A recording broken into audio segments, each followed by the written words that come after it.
wells. Про что этот текст? Здесь дается короткое описание.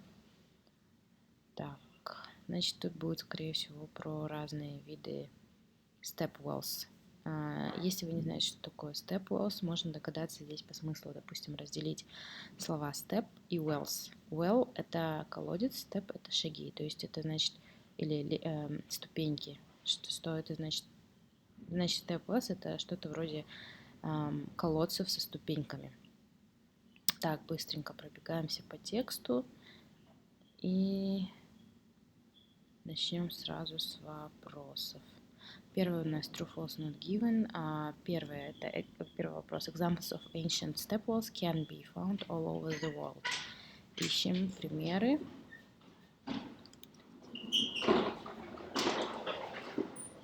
Так.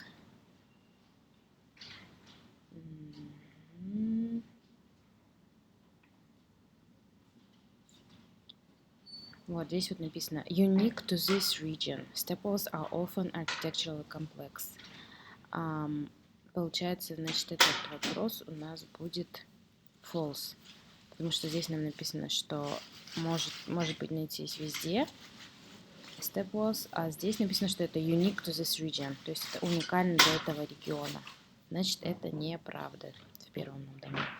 Второе — это step wells had a range of functions in addition to those related to water collection. Сейчас посмотрим, какие функции были у step wells. Так.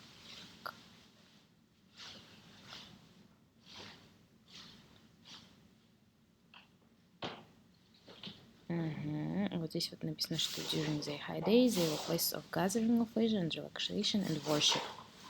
То есть это было и для моления, и для собраний, и для отдыха. Значит, второй вопрос у нас это true, потому что действительно был range of functions, которые мы видели в только что перечисленном примере.